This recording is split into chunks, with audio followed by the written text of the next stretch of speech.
pontualmente. Vamos embora. Nós estamos com o pessoal meio que com período de prova.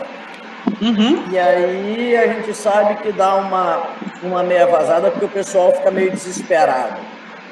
Não, eu conheço essa fase aí. Você conhece essa fase? Conheço. Eu convidei alguns alunos aqui, mas até agora não apareceu nenhum não, mas tá tranquilo. Mas eles também sempre chegam atrasados. Tem uma mania de chegar atrasado.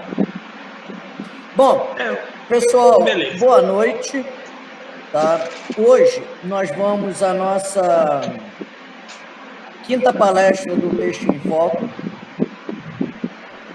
Eu sei que vocês estão numa semana puxada, eu sei que a vida de vocês não está fácil, que a vida de pandemia está tirando o povo do sério, mas o Texto em Foco teve uma ideia, a equipe. Nós hoje éramos para ter outra palestra, não era essa palestra que estava na programação, mas aí o palestrante ele teve um problema de saúde com a esposa dele, teve que entrar de licença, que hoje seria uma palestra de empresa, de caracterização. E aí, como ele teve que entrar, ele está de afastamento, ele não podia fazer a palestra, porque a empresa não permite, porque ele configura trabalho em afastamento. E aí, então, eu tive a grande ideia de convidar o Luiz, professor Luiz Carlos Jesus, um cara que eu conheci num congresso da ABPOL, a gente já se conheceu numa rodoviária, as minhas histórias são ótimas, nós conhecemos numa rodoviária em Porto Alegre, pegando o último ônibus para Bento Gonçalves e dizendo assim, será que vai dar certo? Chegamos em cima da hora para pegar o ônibus, e aí fomos batendo papo, e aí depois aí pegamos um Uber, e aí eu paguei o Uber para ele, e aí ele ficou todo encabulado, mas nada como você pagar a primeira conta para conquistar uma pessoa. Ficamos amigos, começamos a nos encontrar no evento e bater papo, e ele, na época, ele fazia doutorado, ele ainda era doutorando, e fizemos uma amizade que ela vem se consolidando. Isso foi em 2018, 2019. Foi em 2019, né? Foi 2019. Foi em 2019. Mas nós já somos amigos de longa data, já conversamos sobre cerveja, de como fabricar cerveja, conversamos sobre química, sobre um monte de coisa. E aí o Luiz, ele é um professor de química muito interessado para os alunos. A bandeira do Luiz é botar o pessoal para frente, é o aluno mais carente, é o aluno de escola pública, é a discussão de gênero, raça, coisa. Ele é um cara extremamente politizado, mas ele tem uma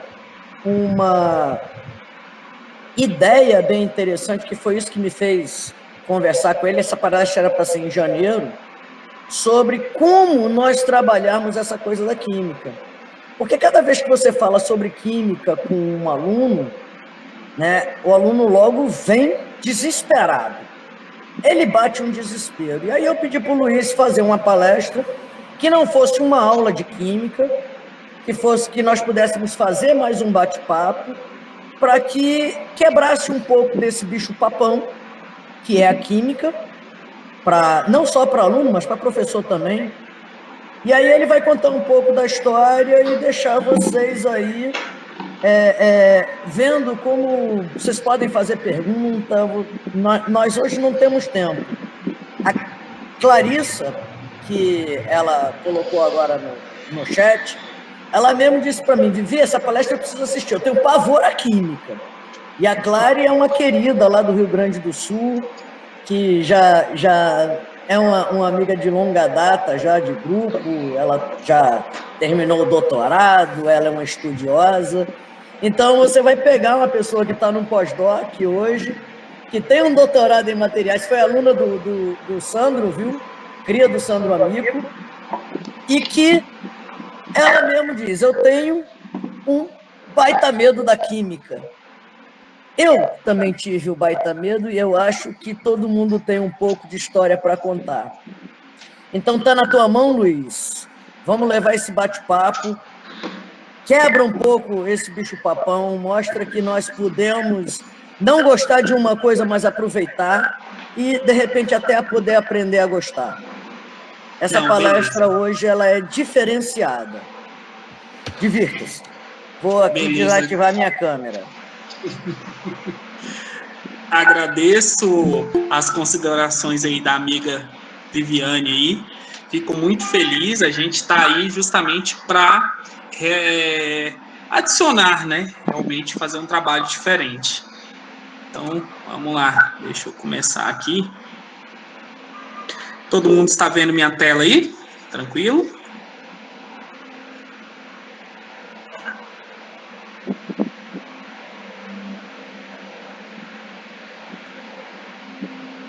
Tranquilo, Luiz. Tá aparecendo legal para todo mundo. Beleza.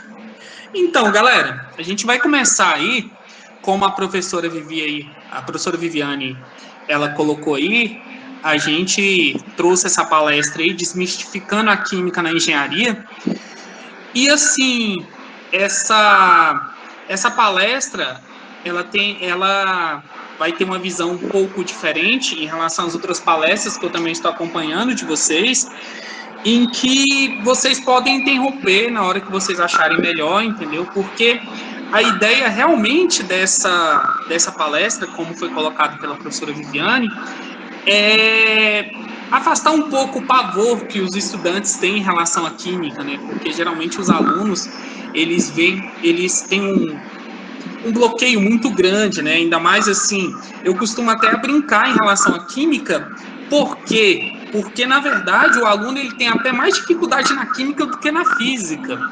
Porque, de certa maneira, a física você vê resultado, a química é algo muito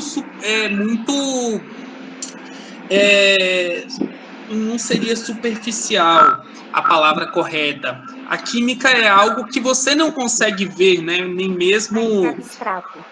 Isso, abstrato, exatamente. Então, assim, você não consegue ver diretamente a química. Mesmo que você aprofunde, que você tem o microscópio mais top que a gente tem aí, você não consegue ver o átomo diretamente. Você vê um aglomerado de átomos, né? Então, assim, eu acredito que seja essa grande dificuldade. Então, gente, que nem foi colocado aí para vocês, a química, o que é a química, né? A química é a ciência da transformação da matéria. Então, tudo relacionado à transformação da matéria é a química.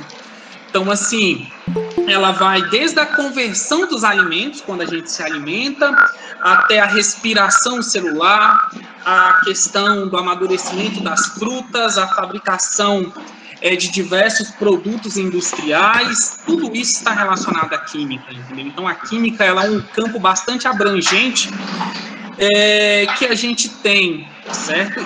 E da onde que surgiu a química, né? A química é uma ciência muito nova, que ela surgiu ali dentro do período bastante conturbado da história, né? Que a gente tinha a Revolução Industrial, então eles precisavam de uma ciência até então para ocorrer como é que se fala? Para ocorrer diretamente a questão da exploração do carvão mineral, né, para máquina a vapor. Então, ela surge ali exatamente dentro da Idade Média. Então, a química ela é uma ciência muito nova exatamente por isso. Ela tem uma origem comum ali da alquimia, certo? Então, assim, até então a alquimia ela era vista como uma ciência meio bruxaria, meio místico, né?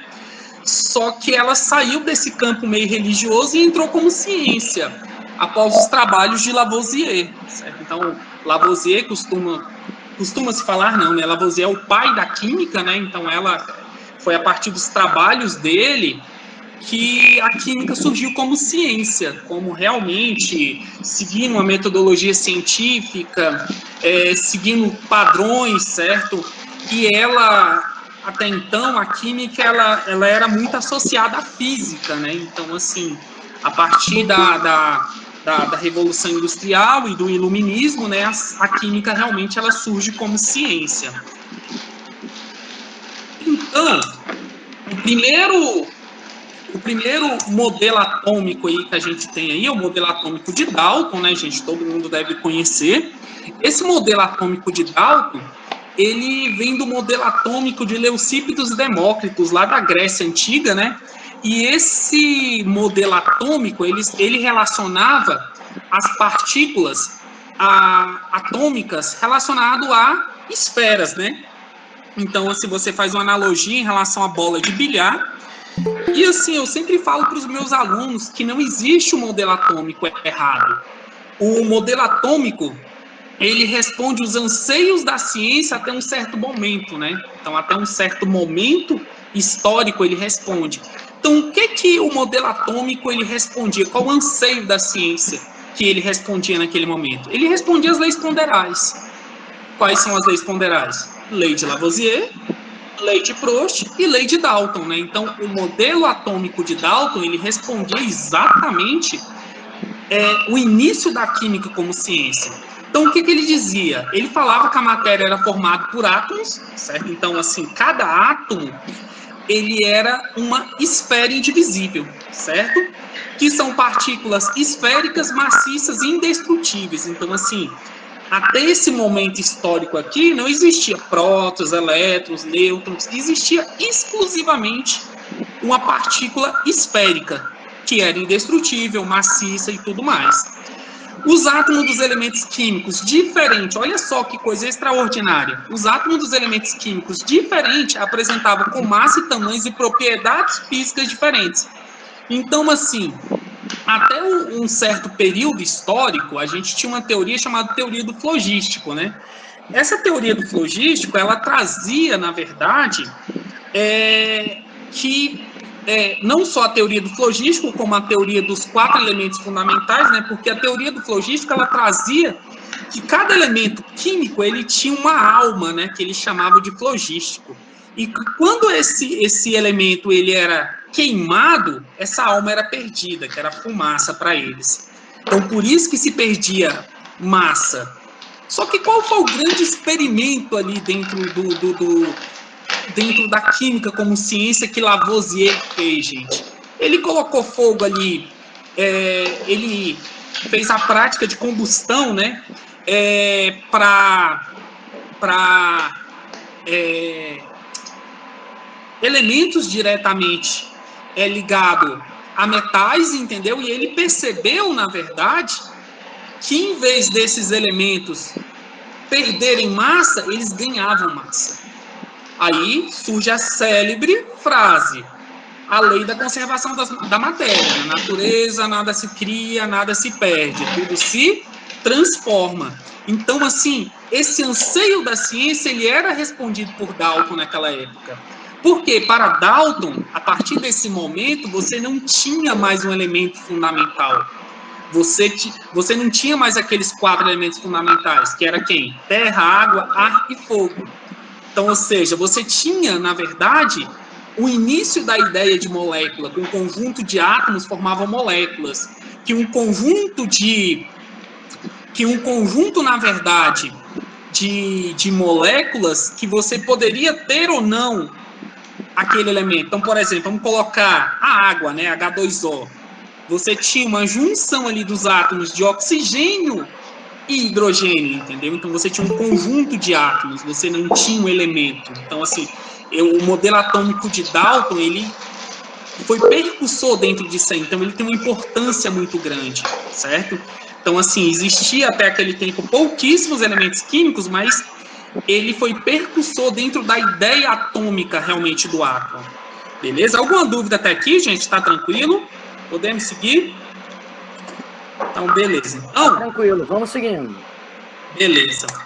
Então, gente, teve aqui o Thomson, certo? O Thomson, ele trabalhou, na época, o Thomson era um físico, ele trabalhava com tubo de raios catóticos, certo? Isso aí para engenheiro deve ser bastante tranquilo, certo? Que é a nossa lâmpada, essas lâmpadas de gás ozônio que a gente conhece no nosso dia a dia, certo?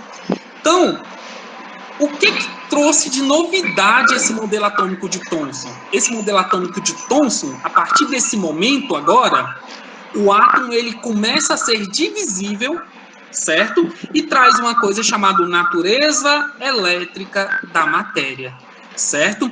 Então, assim, o Thomson, ele estudando as descargas de tubo de raios catódicos, ele percebeu a existência de prótons e elétrons, certo? Então, ele percebeu, na verdade, que o átomo ele tinha aquele mesmo modelo anterior, certo? Ele tinha, para ele, né, na verdade, ele tinha a mesma divisão ali, a mesma esfera, certo? Só que essa esfera era dividida em dois tipos de partículas. A partícula positiva, que ele chamou de prótons, e a carga elétrica negativa, que na verdade ele não chamou de elétrons, só porque o elétron ele já era conhecido muito antes, certo? Desse próprio modelo dele, certo? Então esse modelo ele ficou conhecido como pudim com passas. Só que ele não sabia como que estava distribuído esses elétrons. Então, ele afirmou que o átomo, na verdade, era uma imensa carga positiva, certo? Com elétrons encrustados. O que é encrustado? Jogados em cima. Então, esse modelo atômico ele é conhecido como o modelo do pudim com passas, ou modelo com panetone. Em países de língua inglesa, eles conhecem como modelo do panetone, certo? E, assim, ele é muito importante porque ele traz exatamente esse aspecto da natureza elétrica da matéria, de você realmente, a partir desse momento, você ter prótons e nêutrons. E outra coisa importante também do modelo atômico de Thomson, que a partir desse momento também, o átomo em si, ele tem uma ideia aqui de ser eletricamente neutro.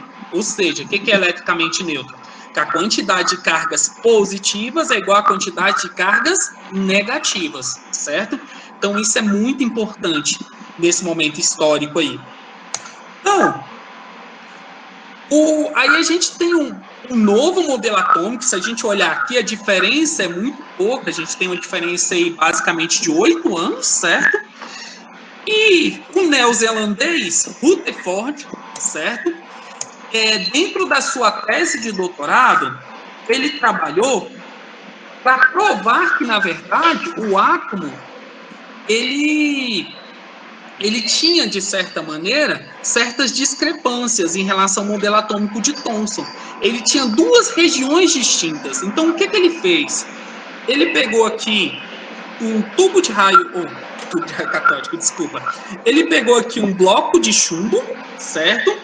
Ele colocou aqui uma finíssima película de ouro. Então, assim, a gente vai ver um pouco mais para frente que o ouro não, né? Que a maioria dos metais, eles são extremamente dúcteis e plastificáveis, né? Então, assim, a gente consegue moldar ele com facilidade. Então, ele pegou esse bloco de chumbo e aqui dentro ele colocou um elemento radioativo em que emitia partículas alfa, né? Ou seja, partículas positivas. O que ele percebeu? Ele percebeu que a maioria dessas partículas, elas simplesmente passavam direto, certo? E algumas partículas defletiam. O que é defletir? Mudava de direção. Então, se essas partículas positivas, elas mudavam de direção, então, na cabeça dele, ele imaginou que o átomo, até então, não tinha mais esse formato de esfera indivisível. Então, qual seria o formato para ele? O formato seria exatamente esse aqui, ó. Eu tinha uma carga positiva e tinha os elétrons em volta, certo? Não existia até então o nível energético aqui, certo? Então, assim, para ele aqui não existia o nível energético ainda, mas o átomo ele era formado por duas regiões distintas. A região onde eu encontrava os elétrons, que é a eletrosfera, e a região onde eu encontro os prótons, certo? Que até então não existia o núcleo, o nêutron ainda, né? Então, essa região onde existiam os prótons, aqui é a região de núcleo atômico. E a região onde eu encontro os elétrons é a região chamada eletrosfera. Então, assim, a gente já tinha, até então, um novo formato para o átomo, né? Então, isso aqui foi muito importante, por quê? Porque o átomo, até então, agora, a gente começa a perceber que o átomo ele é formado de vazios, certo? Então, assim, existe até uma analogia dentro da química que afirma que se o átomo ele fosse o núcleo atômico, né? Ele fosse do tamanho de uma bola de futebol, a eletrosfera ela tinha mais ou menos o diâmetro do Maracanã, né? Então, assim, a gente dá para perceber essa relação, essa imensidão de vazio que a gente tem dentro do átomo. Ele é muito grande, claro que a gente está fazendo uma proporção de escala, né? Mas, assim, é muito vazio, entendeu? Então, essas duas regiões foi muito importante dentro do átomo. Alguma dúvida até aqui, gente? Tranquilo? Podemos seguir? Então, beleza. E dentro desse mesmo modelo aí, a gente tem o próprio aluno de Rutherford, né? Que foi o Bohr, certo? O Bohr, o que tem de interessante em relação ao modelo atômico de Bohr? É que no modelo atômico de Bohr, eu não sei se vocês perceberam, mas no modelo atômico de Rutherford, os elétrons, eles têm uma tendência de simplesmente ser atraído. Então, se você tem uma carga positiva aqui, e você tem um elétron aqui, que até então a gente não sabe essa órbita, qual a tendência dele? A tendência dele é simplesmente ser atraído, certo? Então, essa é a tendência aqui do átomo. Essa é a tendência exatamente da carga positiva em relação ao elétron. Só que o que o Bohr ele percebeu? O Bohr ele percebeu, na verdade, que a gente tem órbitas circulares, certo? Então, assim, se a gente for pensar aqui, isso aqui vai ter uma velocidade centrípeta, certo? E ao mesmo tempo você tem uma força centrípeta puxando para o centro e você tem uma força centrífuga puxando para fora. E o que acontece? Essa relação aí de forças que você tem dentro do átomo, essas órbitas, ele chamou aí de nível energético ou camada eletrônica. E ela tinha uma variação em relação ao próprio elemento, certo? Então, assim, ele faz uma relação aí em que a energia, certo? Esse momento aqui, o átomo ele começa a ser quantizado, né? Então, o que é essa relação de quantizado? Porque, na verdade, o átomo ele é dividido em camadas, certo? Em pacotes energéticos. Então, você tem aqui, basicamente aqui, 7 camadas, certo? Se a gente olhar aqui, as 7 cores do arco-íris. Eu sempre faço essa relação com o meu aluno. Porque, na verdade, energia é a mesma relação ali, certo? Da partícula. Então, ou seja, a partir desse momento agora, o elétron ele vai ter um comportamento dual. Que comportamento dual é esse? Ora ele vai se comportar como partícula, ora ele vai se comportar como luz. Então, o modelo atômico de Bohr, ele introduz a relação quântica do átomo. Então, ela é muito importante. Então, ele relaciona aqui com a constante de Planck, com a velocidade da luz, com a frequência, com o comprimento de onda. Então, assim, a partir desse momento, o átomo ele começa a ser quantizado. Daí, que nem ele fala aí, daí o termo energia quantizada, ou seja, em pacotes. Então, aqui, eu coloquei até um exemplo aqui para vocês. Então, aqui, como que ocorre uma transição eletrônica, certo? Então, assim, a gente, inclusive, a gente tem algumas técnicas, né, que a gente utiliza exatamente para isso, né? Então, a gente tem o infravermelho, certo? Que utiliza muito essa relação das transições eletrônicas, absorção e liberação, né? Então, aqui, pessoal, a gente tem o quê? Ó? Um certo átomo, ou um certo elétron, ele recebe uma certa quantidade de energia, um quantum de energia, né? Então, só que esse nível energético dele não é um nível energético referente a essa camada, certo? Então, o que acontece? Como ele recebe uma certa quantidade de energia, ele passa do estado normal para o estado excitado. O que é o estado excitado? Ele está com excesso de energia. Então, ele muda de nível energético. Só que esse nível energético dele não é um nível original dele. Então, o que ele faz? Ele pega essa quantidade de energia que ele está a mais e libera em formato de luz. Então, por isso que, geralmente, esses elementos, eles brilham, né? Eles liberam uma certa quantidade de luz e volta para o seu estado normal. Então, ocorre um processo de emissão, certo? Então, ou seja, ele libera um certo comprimento da luz emitida. Tranquilo? Alguma dúvida até aqui, gente? Tranquilo? Podemos seguir? Vamos seguindo.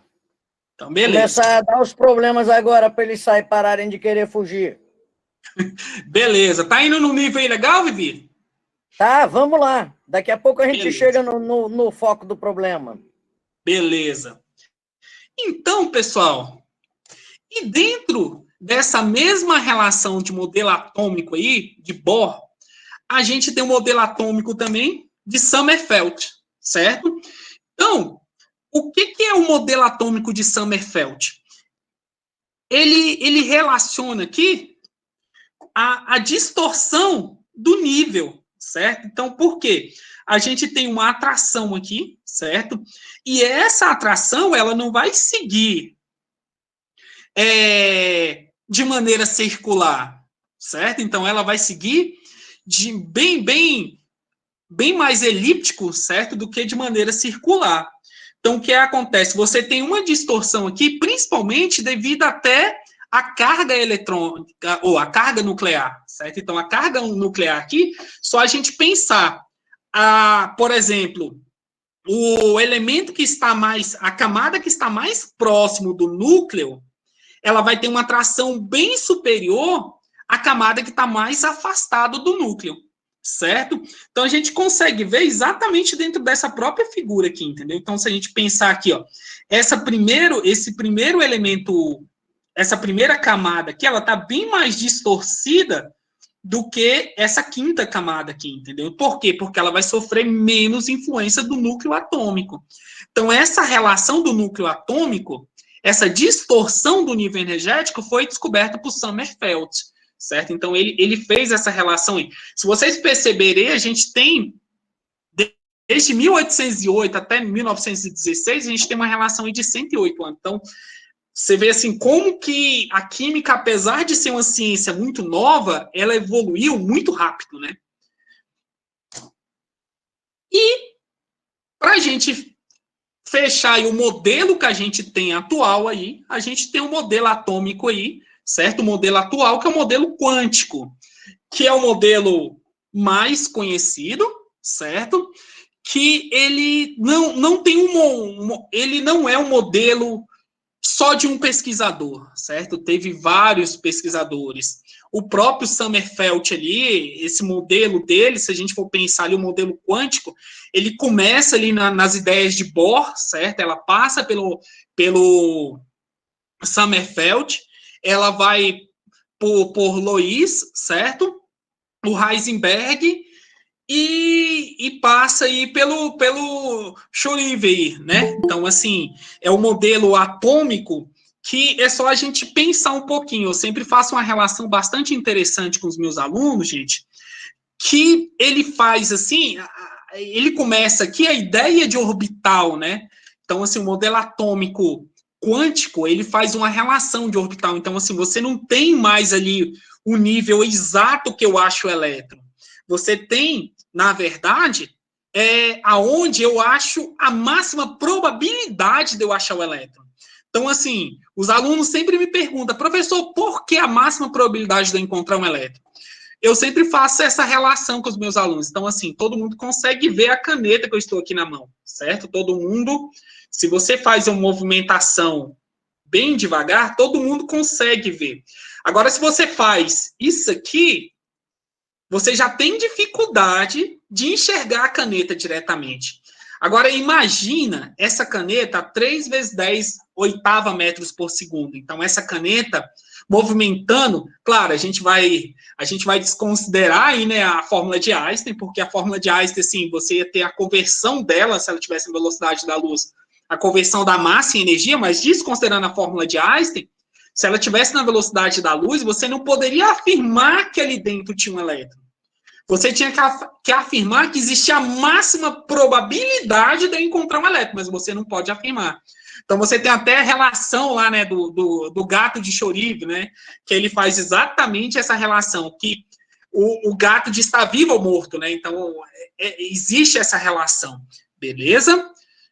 Então, galera, eu procurei resumir, na verdade, todos os modelos atômicos aí. Por quê? Porque o átomo é essencial para você conhecer a química. O átomo em si, toda a ideia de átomo, isso é algo que você vai estudar em todas as disciplinas de exatas em relação à ciência. Você estuda desde a biologia até a engenharia têxtil, que eu acredito que vocês estudam isso também, química, física, e aí vai, certo? Então, todas as disciplinas têm essa relação de conhecer o átomo em si, beleza? E, que nem eu coloquei aqui para vocês, a ideia de orbital atômico, né? Então, aqui você tem a relação do orbital do tipo D, certo? O orbital de tipo D, você tem aqui o dx2, y2, o dz2, o dxy, dxy, o dyz e o dxz, né? Então, você tem essa relação aqui. Então, que nem eu coloquei para vocês, todos esses orbitais, a região nodal aí é a região nodal, desculpa. A região, o orbital, é o local onde existe a máxima probabilidade de encontrar o elétron. Então, você começa a fazer uma relação aí do plano cartesiano, x, y e z, né? Aí começa o desespero, viu? Exatamente. Aí começa o desespero que o pessoal começa a olhar e dizer, não entendo nem para que serve isso. Exato, Vivi. Começa aí mesmo. Mas, assim, o que é importante você conhecer de orbital atômico, pessoal? O importante você conhecer de orbital atômico é a relação da onde você encontra os elétrons e a teoria do orbital molecular, né? Porque, assim, primeiro a gente estuda, até então, a relação da teoria de valência, né? E dentro da teoria de valência, você tem a teoria do orbital molecular. Que o que seria a teoria do orbital molecular? Seria a junção dos orbitais de um elemento para formar substâncias, entendeu? Então, assim, é essa relação. Claro que quando você fala das relações e dos cálculos de Schrödinger, assim, é bem mais complexo, entendeu?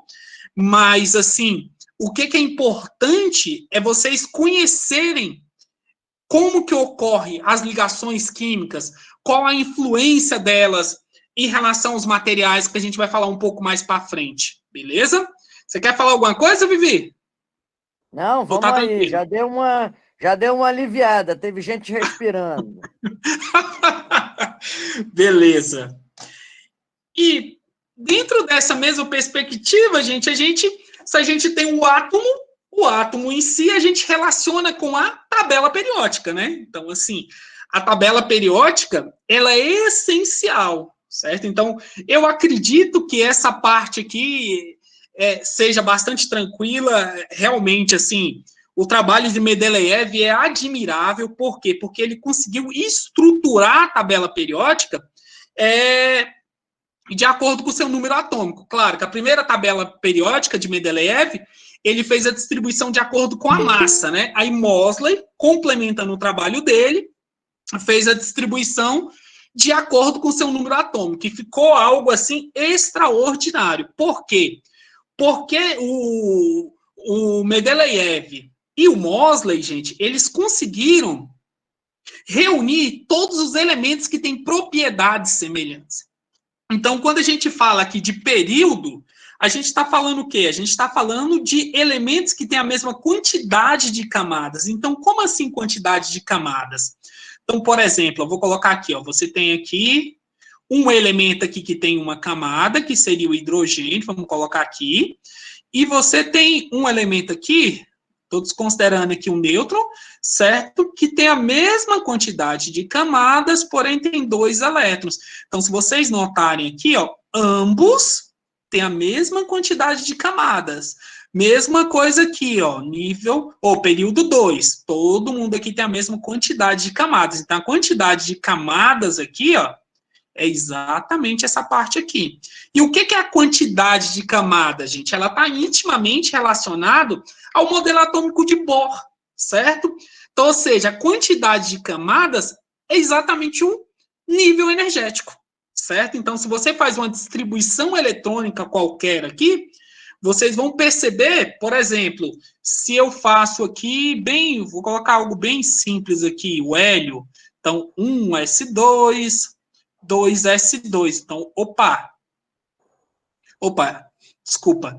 1s2, certo? Então, você só tem uma camada, certo? Se você tem o lítio aqui, ó, então, 1s2, 2s1. Então, tem 2 camadas. Então, essa relação aqui do período é exatamente a quantidade de camadas que você tem. Beleza? Então, acho que essa parte de tabela periódica, eu acho que é bem tranquila aí, tá bom? Alguma dúvida? Posso seguir? E não é. Exato. E não é. Porque a tabela periódica, o pessoal aprende que ela existe, mas não sabe usar. E ela compila a história da vida, né? Exato. Eu costumo dizer que ela compila essa história. E eu sempre faço uma relação da tabela periódica. Eu conheci alguns professores que colocavam o aluno para decorar a tabela periódica. Eu sempre falo para os meus alunos: a tabela periódica ela não é para ser decorada, ela é para ser compreendida. Entendeu? Então, assim, ela é para o aluno entender, na verdade, os grupos, os períodos, por que a maioria dos elementos são sólidos, quais são os elementos que são gasosos, entendeu? Então, assim, a tabela periódica ela é para ser pesquisada, ela não é para ser decorada. Então, assim, tá, e ela ainda tem uma jogada.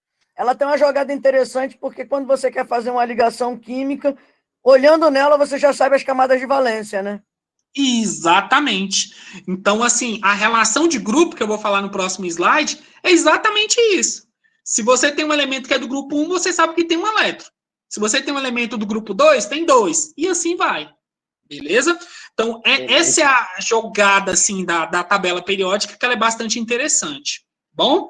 Então, aqui, gente... aqui. Então, é exatamente isso que eu falei para vocês. A questão dos grupos, ó. Então, por exemplo, todo mundo aqui do grupo 1 tem um elétron, beleza?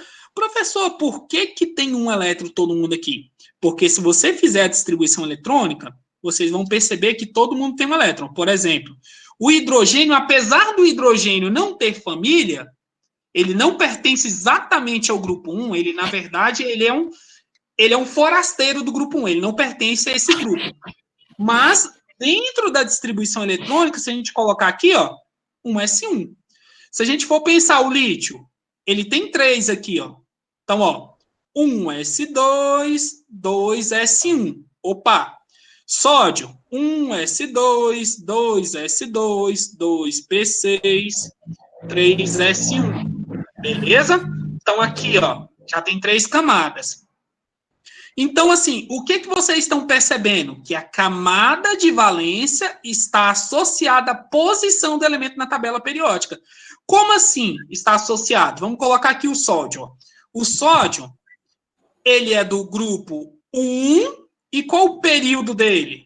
3. Vamos verificar? Grupo 1, certo? Período, ó, 1, 2, 3. Grupo 3. Grupo 3, período 3, beleza? Então, ele é do grupo 1, período 3. Vamos aqui para um elemento, o boro, certo? Então, o boro aqui, ó. Boro, 1s2, 2s2, 2p1. Se esse 2 é igual a esse 2, todo mundo pertence à mesma camada, certo? Quantos elétrons ele tem aqui? Ele tem 3 elétrons. Qual é o período aqui? O período aqui é 2. Qual é o grupo? Olha só, gente, se a gente contar aqui, ó, 1, 2, 3, 4, 5, 6, 7, 8, 9, 10. Então, o que acontece? Ó? Esses elementos aqui, 1, 2 e 13 a 18, são os elementos representativos. Daqui a gente tem quantos grupos? 10. Então, o que eu faço aqui? Ó? Aqui todo mundo é S, aqui todo mundo é P. Então, apareceu o P, eu pego o número de elétrons da camada de valência, que é 3, e somo mais os 10 que tem antes aqui, ó, que emenda com S aqui, ó. Então, o grupo aqui é 13. Beleza? Então, eu sei que o elemento boro, ele está no período 2 e no grupo 13. Tranquilo? Dúvida aí alguém? Não, tá tranquilo. Tá o pessoal tranquilo, depois então vai ficar meio desesperado, mas vamos em frente. Beleza. Aí, gente, dentro da tabela periódica, a gente tem a relação das propriedades periódicas. Pessoal, eu sempre falo para os meus alunos, em relação à propriedade periódica, a propriedade mais importante que eu tenho aqui, ó, é primeiramente essa aqui, a eletronegatividade, e o raio atômico. Eu sempre brinco com os alunos que a eletronegatividade, ela responde 90% da química, beleza? 90% da química é respondido pela eletronegatividade, beleza? E como que é a variação da eletronegatividade? Olha só, gente, só voltando aqui na tabela periódica, todo mundo daqui, ó, eles têm tendência de perder elétrons. Por que eles têm tendência de perder elétrons? É o seguinte, quando a gente faz a distribuição eletrônica, existe uma coisa chamada teoria do octeto. Então, todo elemento químico, eles têm tendência de adquirir a estabilidade de um gás nobre, que é esse carinha aqui, certo? E ele tem tendência de adquirir estabilidade de um gás nobre ou ter 8 elétrons na camada de valência. Então, o que acontece aqui? Ó? Por exemplo, esse elemento aqui, ó, do grupo 1, o que é mais fácil? Perder um elétron ou ganhar 7? Então, é bem mais fácil ele perder 1, certo? Para que perder 1? Para adquirir estabilidade do grupo 18. Por exemplo, aqui, ó, 2s2, 2p1. O que é mais fácil? Perder 3 elétrons ou ganhar 5? É bem mais fácil perder 3. Então, todos esses elementos aqui, ó, eles têm tendência de ser positivo. E todos esses elementos daqui, ó, eles têm tendência de ser negativo. Então, por exemplo, só colocar o nitrogênio aqui, ó. Nitrogênio 7. Então, ó, 1s2, 2s2, 2p3. Então, na camada de valência aqui, ele tem 5 elétrons. O que é mais fácil? Ele perder 5 ou ele ganhar 3? Então, é bem mais fácil ele ganhar 3. Então, a tendência dele é ser negativo. Então, a tendência na tabela periódica da eletronegatividade, ou seja, o que é eletronegatividade? É a tendência que o elemento tem de ser negativo, de suportar uma carga negativa. Então, qual a tendência dele aqui? A seta vir para cá, certo? Com exceção aqui, ó, desses elementos aqui, que eles não entram, porque eles são os gases nobres. E o que acontece, gente? E quando você tem, por que a seta sobe, certo? Por que a seta em relação à eletronegatividade, ela é para cá? Vamos colocar um exemplo aqui, ó, o flúor. O flúor aqui, ó, ele tem 9 e tem 2 camadas. E vamos colocar lá o astato, que tem 85, só que ele tem 6 camadas. Então, pessoal, o que vai ter mais tendência de pegar uma carga negativa aqui de fora? Esse flúor que só tem 2 proteções ou o astato que tem 6 proteções? Com certeza o flúor. Então, por isso que quanto menor a quantidade de camadas, mais eletronegativo o elemento é. Beleza? Então, por isso que ele tem... Por isso que a setinha aqui, ó, A eletronegatividade, ela vai para cima e ela vai aqui para os elementos halogênios. Beleza? Então, essa é a tendência. A mesma coisa da energia de ionização. O que é energia de ionização? Energia de ionização é a relação que você tem de você arrancar um elétron, certo? Então, ou seja, a energia de ionização é a energia mínima para você retirar um elétron de um elemento no estado gasoso, certo? Então, assim, eu sempre falo para os alunos aqui, esses aqui têm tendência de perder, esses aqui têm tendência de ganhar. Se esses aqui têm tendência de ganhar, o que é mais fácil? Você arrancar um elétron desse que tem tendência de perder ou arrancar um elétron desse que tem tendência de ganhar? Então, você, energeticamente, esse aqui vai dar bem mais trabalho. Então, por isso que a energia de ionização vai para cá, ó. Beleza? Em relação aos halogênios. E por que ela sobe? A mesma relação aqui, ó. Aonde que é mais difícil de você arrancar o elétron? No elemento que tem duas proteções, lembrando que você tem uma carga nuclear fortíssima aqui, ou esse que tem 6 proteções. Então, com certeza, você arrancar um elétron desse aqui é bem mais complicado. Beleza? Alguma dúvida até aqui, gente? Podemos seguir? Tranquilo. Então, beleza. Tô indo rápido não, né, Vivi? Não, tá tranquilo. Beleza. E dentro dessa perspectiva aí, gente, a gente começa a brincar agora com as ligações químicas. A gente basicamente aí tem 3 tipos de ligações, certo? A gente tem as ligações iônicas, certo? Que é a ligação iônica, gente? É a relação, ou seja, é quando o elemento ele reage um metal com a metal. A reação de um metal com a metal, a gente tem uma ligação iônica, certo? Então, ó, eu representei exatamente isso aqui, ó. O que vai acontecer aqui, ó? Esse elemento aqui tem tendência de ser negativo. Esse elemento aqui tem tendência de ser positivo. Então, essa relação de um ser positivo e outro ser negativo vai fazer com que forme uma carga positiva aqui e uma carga negativa aqui no fluxo. Positivo com negativo, os opostos se atraem. Então, vai formar uma estrutura cristalina aí, certo? Então, essa relação de estrutura cristalina que a gente tem, que é formada a partir de uma ligação iônica, certo? Então, os elementos iônicos, todos eles são sólidos, são quebradiços, são... eles formam... eles são quebradiços, têm um ponto de fusão e de ebulição altíssimo, certo? Então, assim, só para a gente deixar uma pinceladinha aí, quais são os tipos de materiais que são iônicos? As cerâmicas, certo? A gente vai falar um pouco mais para frente, mas as cerâmicas são os materiais, na verdade, que são iônicos, certo? Que tem exatamente essa característica. As cerâmicas, a maioria delas são iônicos, ou a maioria...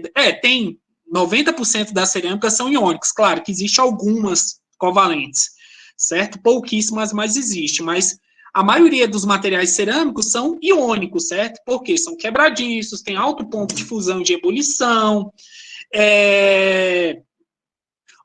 tem uma estrutura que comporta uma carga positiva e negativa, certo?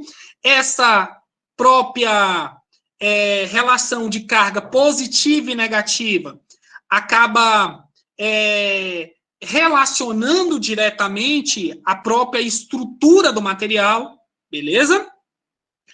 As ligações covalentes, gente, as ligações covalentes, a gente já faz uma relação aí com a teoria do orbital molecular, certo? Então, você tem o orbital aqui, que nem eu coloquei para vocês, do hidrogênio, certo? Que vai interagir com outro orbital de outro hidrogênio. Então, a ligação covalente, ela é formada da junção de um ametal com ametal. Então, por exemplo, aqui, ó, você tem um hidrogênio que tem um elétron e outro hidrogênio que tem outro elétron. Então, ninguém fica sem nada. O que eles fazem? Eles compartilham esse elétron, certo? Então, assim, eles compartilham diretamente, eles relacionam o elétron. O elétron, a partir de agora, ele não é nem de um hidrogênio, nem do outro. Ele é dos dois, beleza? E os materiais que a gente tem aí, de ligações covalentes, seriam os polímeros, que a gente vai falar um pouco mais para frente, beleza? Então, assim, a gente já percebe, logo de cara, que a ligação covalente, comparado à ligação iônica, ela é uma ligação bem mais fraca, beleza? Por quê? A própria estrutura que a gente tem, o estado físico que a gente tem dos elementos. Então, elementos covalentes, elementos moleculares, a gente tem em 3 estados físicos, sólido, líquido e gasoso. Quando a gente faz uma comparação em relação aos compostos iônicos, todos os compostos iônicos são sólidos, certo? Não existe sólido, não existe sólido iônico, não existe sólido iônico, não existe composto iônico líquido, né? Então, assim, a gente já vê essa diferença. Por que não existe, gente? Porque a atração ali entre o positivo e o negativo, a força eletrostática é muito grande. Então, para você quebrar aquela ligação ali, você gasta muita energia. Então, atomicamente, para o elemento, ele é bem melhor ele ser sólido, beleza? Então, por isso que aqui na estrutura covalente, você encontra os 3 estados físicos. Nos compostos iônicos, você só encontra sólido. Tranquilo? E outra ligação importante que a gente tem aí também é a ligação metálica. A ligação metálica, ela não relaciona nem a um composto iônico, ela não é respondido também pela teoria de ligação de valência, certo? Ela também não é respondida pela teoria do orbital molecular. Ela é respondida, gente, diretamente por um modelo que é conhecido como modelo do mar de elétrons. Por quê? Por que esse modelo do mar de elétrons? Porque você tem uma estrutura aqui, você tem uma parte fixa, que são os prótons, certo? E você tem os elétrons de maneira espalhada dentro do elemento. Então, esses elétrons que se encontram de maneira espalhada dentro do elemento químico, ele forma como se fosse um mar, que nem está aqui na representação da figura. Beleza? Então, por isso que ele é conhecido como modelo do mar de elétrons. Então, por que quando você pega um objeto metálico e coloca na tomada, você tem um choque? Porque você já tem os elétrons aqui, certo? O que vai acontecer? Quando você coloca isso, você vai ter uma diferença de potencial, que é o trabalho, para alinhar, certo, esses elétrons, e essa carga elétrica, ela vai ser descarregada em você, beleza? Então, essa estrutura aí, que permite, que faz com que esses elementos, eles sejam condutor de eletricidade e calor, certo? Então, esse é outro tipo de material, que são os materiais metálicos, certo? Então, esses materiais metálicos, eles têm propriedades, eles têm características próprias, certo? Então, alguma dúvida aí? Vivi, quer fazer alguma interseção? Existe uma coisa bem interessante que o pessoal não percebe, é porque na engenharia, quando se vai trabalhar com os materiais, as pessoas elas passam direto pela química sem dar fé da importância da química. E a química ela está em tudo. Então, desde a classificação dos materiais e as propriedades e características, e também aos processos industriais que se trabalha. E essa representação de ligação química, eu acho ela fantástica, porque na hora que você começa a entender como funciona uma ligação química, o mundo começa a clarear, né? Você começa a literalmente ganhar um conhecimento. E quando você entende essas ligações, principalmente para o pessoal da área de engenharia, que sempre trabalha com alguma reação, algum processo, ao entender isso aí, facilita muito a vida do pessoal. Facilita muito para você poder entender. Porque você sabe quem você pode juntar com quem pode ser usado com quem, fora que elas são a base para você poder dizer quais os materiais você tem no seu dia a dia, né? Todo mundo usa um Exato. plástico, cerâmica, um metal. O que eu posso usar, quando eu posso substituir? O avanço científico, ele se dá também através dessa ligação química. Então, isso é uma coisa assim que nós temos que prestar um pouquinho mais de atenção e ter um pouquinho mais de carinho com ela. Vai lá? Exatamente, Vivi. E assim, principalmente, você entendendo as ligações, a gente vai entender as propriedades dos materiais, né? Porque assim, ela é intimamente relacionada, entendeu? Então, assim, as propriedades dos materiais, de maneira geral, ela é totalmente, né, relacionado com o tipo de ligação. Se você tem uma ligação iônica, você vai ter uma propriedade. Se você tem uma ligação covalente, é outra. Se você tem uma ligação metálica, é outra, entendeu? Então, assim, todo. E assim, ela entra tanto nas propriedades mecânicas, quanto nas propriedades térmicas, quanto nas propriedades termomecânicas, né? Então, ela tá toda essa parte de propriedade dos materiais, se você não entender a ligação química, você não consegue responder. Então, podemos seguir? Vamos em frente. Beleza. E outra coisa muito importante, é isso aqui já é dentro diretamente das ligações covalentes, a gente tem as forças intermoleculares. Por que eu coloquei as forças intermoleculares aqui, gente? Porque as forças intermoleculares, elas respondem às propriedades dos polímeros, certo? Elas respondem à propriedade dos polímeros e às propriedades dos materiais cerâmicos, certo? Então, basicamente, eu tenho aqui, ó, íons ou moléculas interagindo. O que é interagindo? Você tem um distanciamento, você tem as forças intermoleculares e as forças intramoleculares. O que é as forças intermoleculares? De moléculas diferentes, certo? O que é a força intramolecular? Dentro da mesma molécula, certo? Então, por exemplo, íon molécula interagindo. Existe íons envolvidos? Se sim, existe moléculas polares. Então, assim, a polaridade da molécula, a interação, é extremamente importante, porque se você tem uma estrutura que ela é apolar, o que seria essa polaridade? Formar polos mesmo, certo? Então, essa diferença de eletronegatividade entre esses elementos químicos. Então, a diferença de eletronegatividade, ela forma a polaridade da molécula. E essa polaridade forma a geometria da molécula, o distanciamento espacial desses átomos, que vai formar vários tipos de geometria, certo? Vai formar quadrado planar, vai formar tetraédrico, trigonal plano, forma em T, aí vai, certo? Forma vários tipos de geometria, certo?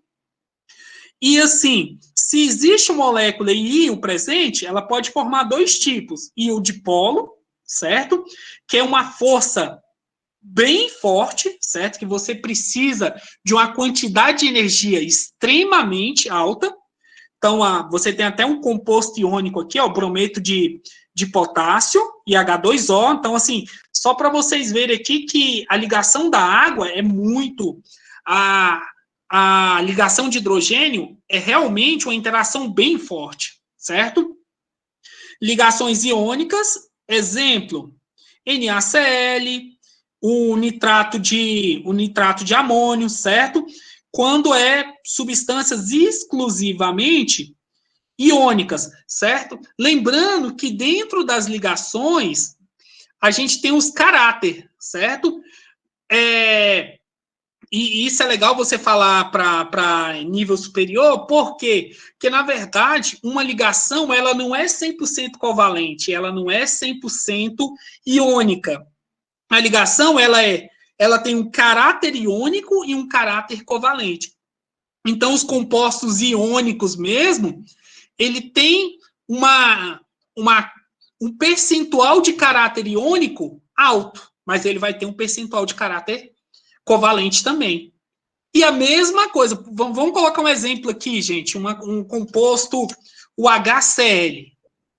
O HCl mesmo é um composto covalente, porque hidrogênio é do grupo 1 da tabela periódica, e cloro, ele é do grupo 17, então, ou seja, a metal com a metal forma ligação covalente.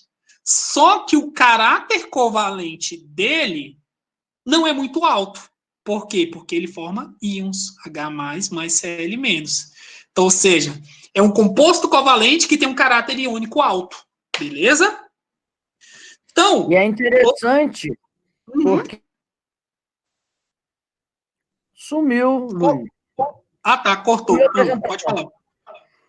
O interessante é que o pessoal, principalmente na engenharia têxtil, usa muito essas soluções para tratamento em polímeros, e o pessoal pega e coloca e faz todos os processos, as modificações, o que nós temos de novo na engenharia, em termos de desenvolvimento de material, a nanotecnologia, tudo, o pessoal trabalha com isso, mas coloca, mas não tem nem ideia do que é que você está fazendo.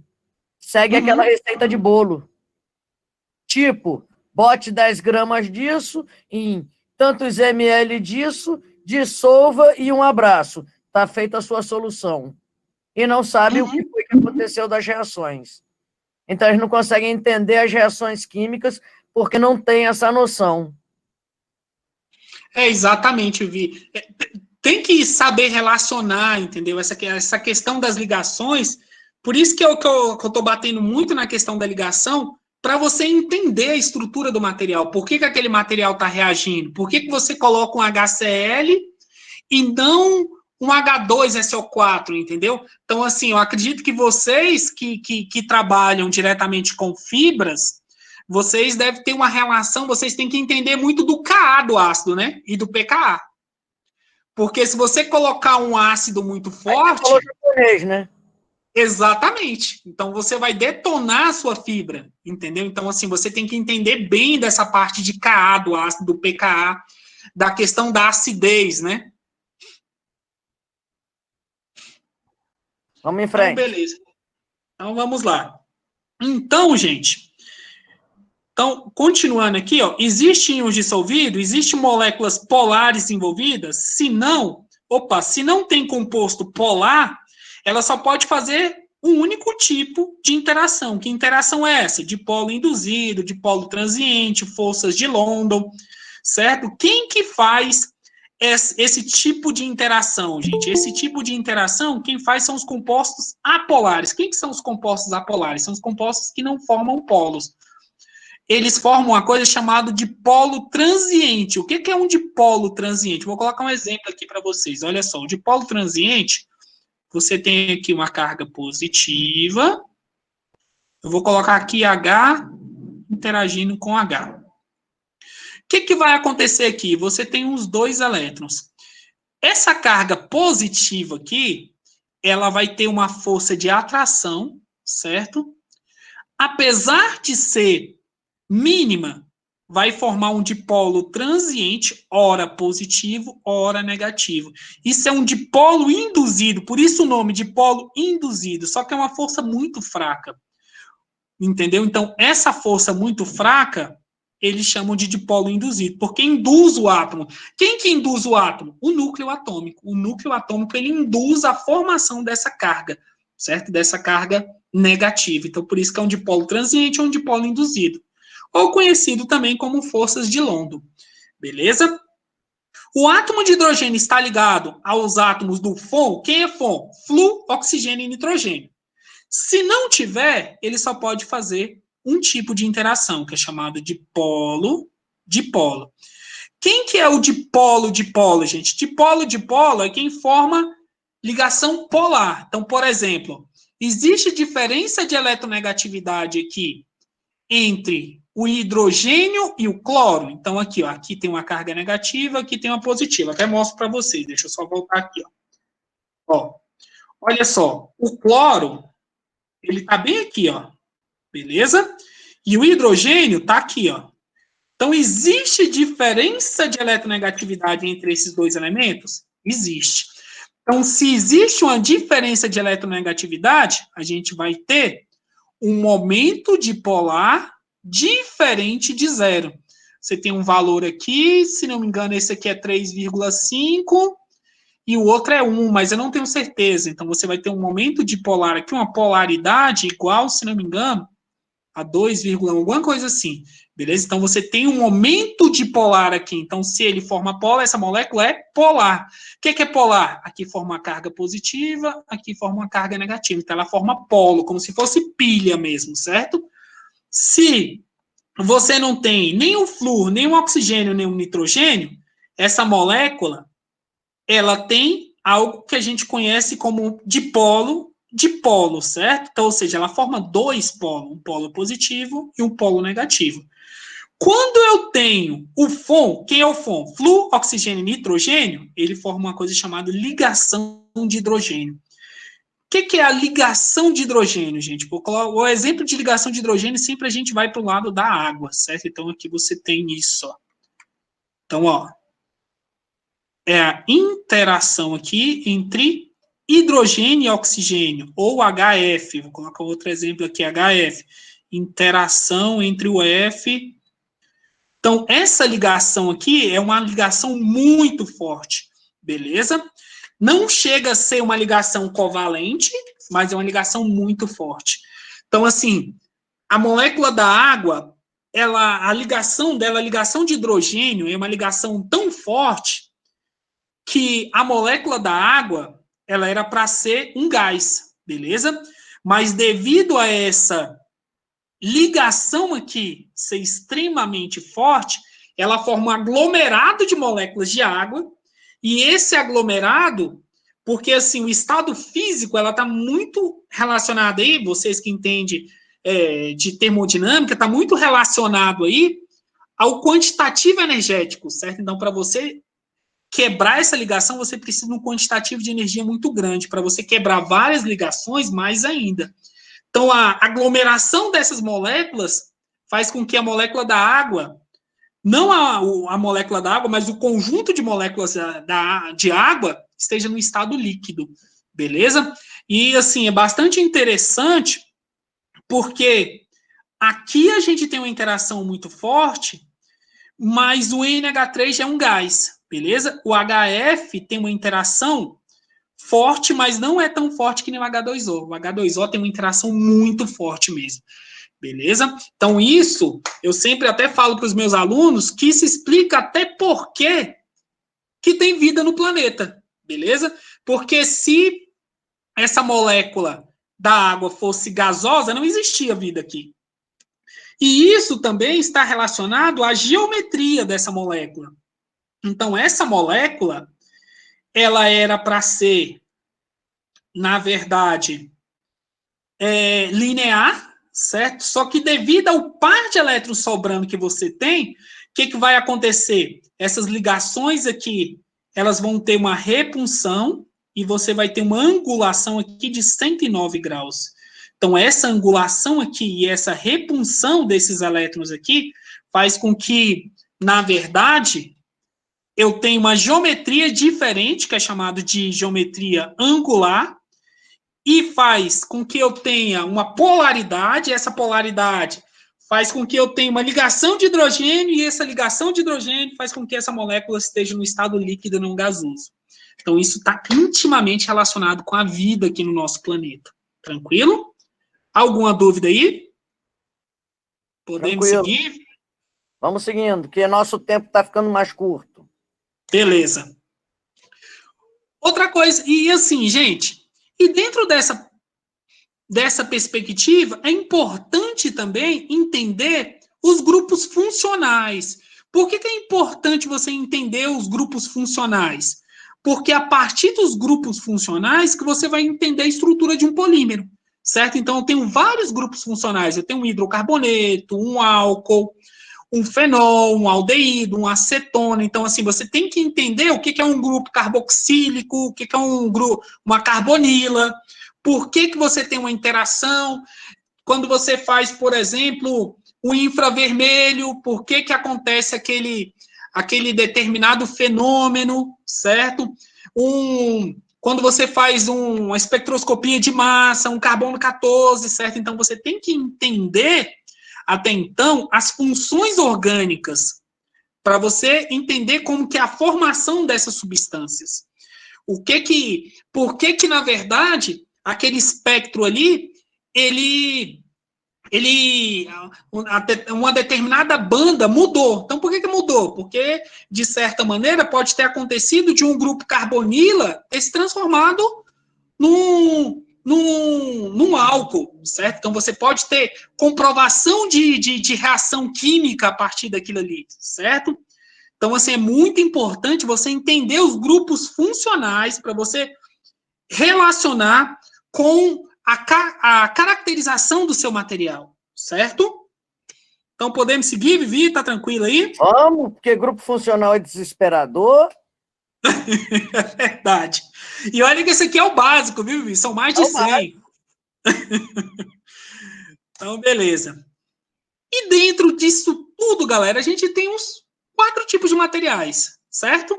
Os polímeros, os materiais cerâmicos, os metais e os compósitos, certo? Então, assim, acredito que a galera aí agora vai estar mais na praia de alguns, certo? Então, assim, é importante entender essa parte de ligação química para entender as propriedades dos materiais.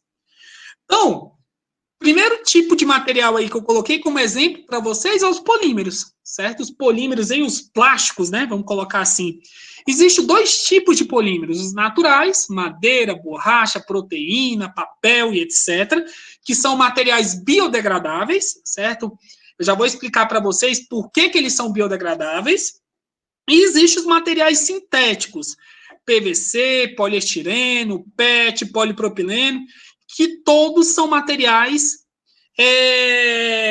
que não são biodegradáveis, certo? Então, assim, primeira coisa que a gente tem que entender aqui é por que esses materiais não são biodegradáveis. Galera, está intimamente relacionado à polaridade. Se esses compostos, por exemplo, vamos colocar aqui o exemplo de um polietileno. O polietileno, ele é isso, ó. Então, se ele é só carbono e hidrogênio, ele é um composto apolar. Se ele é apolar, o que vai acontecer aqui, gente? Se ele é apolar, primeiramente, ele não consegue ser dissolvido em água. Se ele não consegue ser dissolvido em água, ele não vai conseguir ser atacado por uma bactéria ou por algum micro-organismo, certo? Então, ele vai demorar milhares e milhares de anos para ser decomposto na natureza. Tranquilo? Então, assim, por isso que todos esses compostos aqui que são derivados de petróleo são compostos que não são biodegradáveis. Então, assim, demora milhares e milhares de anos para ser biodegradado. Beleza?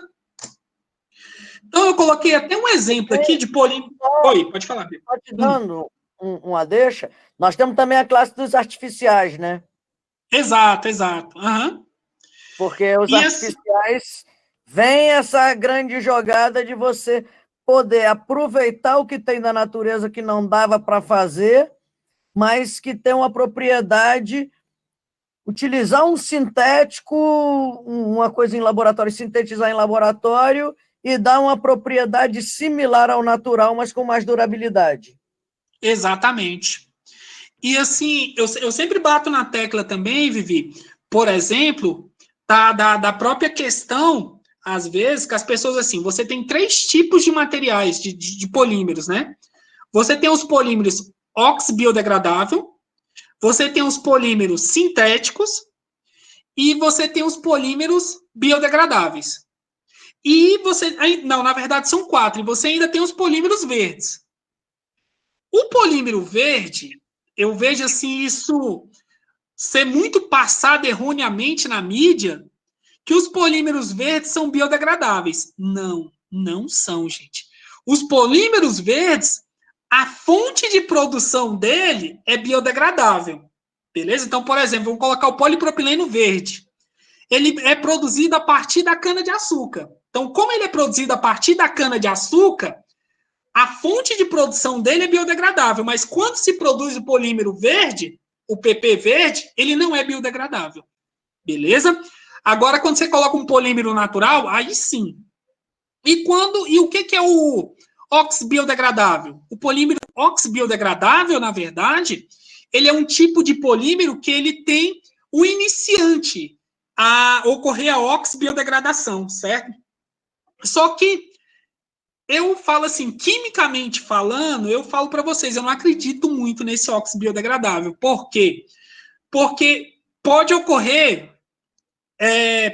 não, já foi provado que, na verdade, ele não degrada, esse material ele não é degradado. Ele, na verdade, ele forma uma coisa chamada microplástico. Então, ele vai continuar na natureza por milhares e milhares de anos. Inclusive, ele pode fazer parte da nossa própria dieta. Se ele vai parar nos mares, certo? Imagine que ele foi degradado num aterro sanitário ou algo assim. Se tornou micro. Se ele se tornou micro, ele desce para os lençóis freáticos. Chega no mar. Aí o peixe come isso e aquilo, vai para a nossa própria dieta. Entendeu? Então, assim, eu defendo muito a linha dos polímeros naturais, até mesmo porque é minha praia, né? O meu doutorado é nessa área. Então, assim, realmente, os polímeros naturais, eles têm uma perspectiva em relação a ser biodegradável, certo? E, assim, fazendo uma comparação aqui, só para vocês entenderem, a PET mesmo, que é o politerifeftalato de etileno, ele era para ser um polímero biodegradável, certo? Só para deixar como provocação para vocês, por que ele não é um polímero biodegradável? Alguém sabe me dizer aí? Só para deixar, a gente já está fechando aí, só para deixar assim, um pouquinho de provocação. Alguém sabe me dizer aí? Pode abrir o microfone. Alguém sabe me dizer por que a PET não é biodegradável?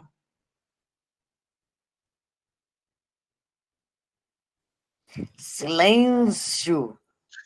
Aterrorizou a galera. É bem interessante esse negócio, esse posicionamento, Luiz, porque o pessoal vem com esses polímeros artificiais e aí vem dizendo, não, eu estou trabalhando ambientalmente correto, eu estou fazendo... E muito do que eu penso na química é que... Olha o Júnior Diniz dizendo, por conta do aromático presente na cadeia... Exato, exatamente. Você tem um entendimento sério. Ele foi meu aluno no Ele é um lajinha, palhaço. Adoro esse menino. Show de bola. Isso dá um orgulho, né, Vivi? Eu fico orgulhosa dos Najas. Os Najas são perfeitos. Essa coisa dos oxidegradáveis, dos polímeros amigáveis, isso é bem interessante porque ninguém pensa no quanto que você gastou de química e contaminou o ambiente para produzir esses polímeros. Os resíduos. Porque você gasta muito. Então, para algumas aplicações, eles são assim extremamente interessantes. Quando você tem... mas eu ainda sou cética. Mas principalmente para a área médica, por exemplo, os biocompatíveis, né? É legal, mas ninguém sabe como é que isso vai ao longo do tempo, ver no seu organismo. A história do microplástico, para situar o pessoal aí, eu fui convidada por um amigo que trabalha com a parte de oceanografia, ele trabalha com monitoramento de corais. E aí ele me chamou para fazer porque eles têm os peixes que eles pegam para ver a alimentação, e ele me chamou para fazer uma análise de estomacal dos peixes que ele pega. E eu estou tentando ainda ver como é que eu vou fazer isso, porque precisa de uma infraestruturazinha laboratorial. Mas é uma coisa bem interessante de você poder olhar e ver o que está acontecendo, porque nós não sabemos. Os nossos processos de tratamento de água, de efluentes, de tudo, quando ele entra no microplástico, dali ele vai para o nanoplástico, né? Que ninguém fala. Exatamente. Porque quando ele falar no nanoplástico, ele vem a desgraça, aí você para de beber a água, você para de comer, você para de viver, e nós vamos nos adaptando a isso, né? Exatamente, e a gente não sabe o que isso vai acontecer nas gerações futuras, né, Vivi? Isso é que é complicado. A gente não sabe o impacto que isso tem na nossa dieta, porque, assim, a gente não degrada plástico, né, na nossa alimentação. Então, assim, será que ele entra e sai? Até penso nisso. E se não sair? Assim, saiu uma parte, né? Mas até sair ele ficou uma parte. Exato. Isso é que é complicado, entendeu? Então, assim, vamos lá. Então, gente, o colega colocou aí o plástico, os plásticos naturais, ele ocorre o processo de hidrólise, né? O micro-organismo, geralmente, ele consegue degradar esses ésteres aqui. Por isso que eu falei da questão de identificação da identificação da função orgânica, né? Então, assim, o micro-organismo que ele fica no solo, ele consegue degradar isso aqui e quebrar essa cadeia, certo? Então, ele quebrando essa cadeia, lembrando que todos esses compostos aqui, tanto o PHB quanto o PLA, eles são oriundos de fontes naturais, certo? Então, o poliácido lático, todo mundo conhece o ácido lático, e o polihidroxibutirato 3-hidroxibutirato, ele é produzido dentro de uma espécie de uma espécie não, né, de uma bactéria, certo? Então ele é uma reserva de energética, certo? Da bactéria que a gente retira esse plástico. E por que não ocorre a biodegradação? Porque você tem um impedimento estérico que é altíssimo. Então, a molécula da água, lembrando que isso aqui é altamente empacotada, a molécula da água não consegue ter acesso a essa carbonila aqui, entendeu? Para você quebrar. Então, ela não consegue o processo de hidrólise. Então, por isso que a PET, na verdade, é uma praga ambiental, devido a esse grupamento aqui, esse anel aromático gigantesco aqui. Beleza? Podemos seguir? E dentro dessa mesma perspectiva, outro tipo de material muito importante que a gente pode falar também são os materiais metálicos, né, gente? O material metálico, ele vai fazer exatamente uma ligação metálica, certo?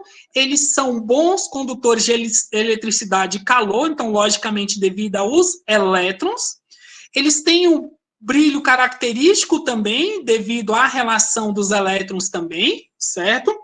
São maleáveis e dúcteis, então, ou seja, eles podem formar fios ou podem ser plastificáveis, certo? Então, você consegue moldar ele. E as estruturas, as principais estruturas cristalinas, então, já que eles são compostos metálicos, as suas estruturas cristalinas são quase sempre cúbico denso, hexagonal ou cúbico de corpo centrado, certo? Então, assim, claro, existe outras, mas 90% dos compostos metálicos tem esse tipo de estrutura cristalina, beleza? E por que eles têm essa condutividade e brilho? Devido ao efeito fotoelétrico e também ao efeito do paramagnetismo. O que é esse paramagnetismo, gente? Se a gente olhar aqui na relação aqui dos orbitais do ferro, por exemplo, ele tem elétron desemparelhado, certo? Então, se ele tem elétron desemparelhado, ele consegue com facilidade ser atraído por um ímã, certo? Então, isso é chamado de processo de paramagnetismo. Eu sempre, quando eu vou falar de paramagnetismo, eu sempre gosto de falar também do nosso oxigênio, certo? Que lá no ensino médio a gente aprende, na verdade, que você tem O dupla O. Mas, na verdade, você tem um elétron desemparelhado aqui e um elétron desemparelhado aqui. Esses elétrons desemparelhados faz com que eles sejam atraídos pelo campo gravitacional ou pelo campo magnético da Terra, certo? Esse campo magnético que ele é gerado a partir do núcleo, certo? Terrestre. E essa atração faz com que a gente tenha oxigênio no nosso espaço, ou no nosso planeta para respirar. Porque se a gente for pensar, o oxigênio ele é uma molécula bem pequena, né? Então, assim, ela tinha uma tendência de escapar do nosso planeta, mas devido a esse campo magnético que é gerado no nosso planeta, que a gente tem oxigênio para respirar. Então, devido ao paramagnetismo. Tranquilo? Podemos seguir? Novidade para mim, viu? Ah, legal. Fico Essa feliz, eu não Bi. sabia. Essa Legal. eu não sabia. Gostei. Legal. Então, beleza, gente. E quando a gente fala dos produtos, dos materiais metálicos, ele tem a maleabilidade, certo? E a ductibilidade, que isso está intimamente relacionado à força de coesão entre as estruturas, certo? Então, se a gente for perceber, os materiais metálicos, você consegue moldar ele de maneira fácil, só que eles têm um alto ponto de fusão e um alto ponto de ebulição. Devido ao quê? As forças de coesão. Então, ou seja, você tem uma estrutura ali que tem uma carga positiva, certo? E essa carga positiva gera uma força chamada força de coesão, que você precisa de muita energia até então para você quebrar energeticamente essa força, certo? Então, por isso que todos eles têm ponto de fusão e ponto de ebulição alto. Tranquilo? Podemos seguir? Bora. Já os materiais cerâmicos, eles são materiais estruturalmente iônicos, certo? Então, aqui a gente tem, voltando para a tabela periódica, então aqui você tem, basicamente, os materiais aqui que pode formar materiais cerâmicos, certo? Então, materiais cerâmicos são formados com a combinação de metais com algum desses aqui, que esse geralmente forma cerâmicas avançadas, chamado cerâmicas covalentes, certo? E importante também, gente, que dentro dessas cerâmicas, principalmente as avançadas de silício germânico, a gente tem compostos que são semicondutores e geram exatamente essas cerâmicas avançadas que eles vão ter propriedades únicas, ou seja, propriedades de metal e ametal, certo? Então, que nem eu já falei anteriormente para vocês, a característica, as propriedades da cerâmica, ela vai estar intimamente relacionado com o caráter e o tipo de ligação, certo? Então, o caráter, por exemplo, ó, gente, o fluoreto de cálcio, ele tem um caráter iônico de 89%, já o óxido de magnésio, ele tem um caráter iônico de 73%, então, se a gente for pensar estruturalmente, as propriedades aqui do fluoreto de cálcio vai ser superior às propriedades do óxido de magnésio, certo? Que vai ser superior às propriedades do cloreto de sódio. Só que, quando a gente fala de propriedade, a gente tem que pensar diretamente no que a gente quer usar esse material. Às vezes, essa propriedade aqui, ser superior, às vezes é ruim, porque o material se torna muito frágil. E, às vezes, essa propriedade aqui, ó, 18, por exemplo, se a gente for pensar aqui, ó, o sulfeto de zinco tem um caráter iônico de 18%. Então, opa, se você tem uma propriedade aqui, um caráter iônico de 18%, esse material aqui, ele vai ter, na verdade, ele vai ser bem menos frágil do que esse material. Beleza? Então, tudo isso a gente tem que relacionar nos materiais cerâmicos, é muito importante. Então, por isso que eu bato na mesma tecla. A importância de você entender, até então, as propriedades dos elementos e o tipo de ligação, para você entender o composto e as suas propriedades. Beleza? Então, podemos continuar aí, tranquilo? Vamos embora. Beleza.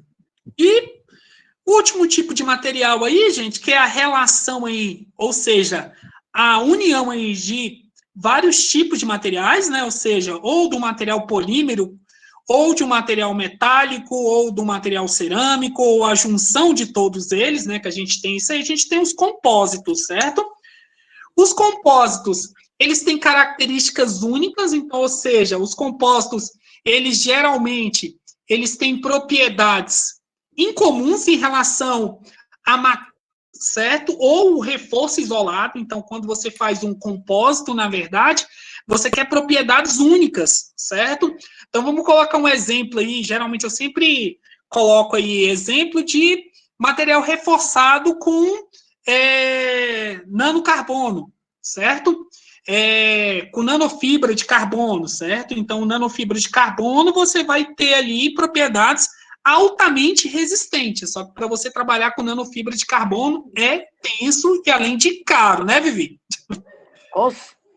Com certeza.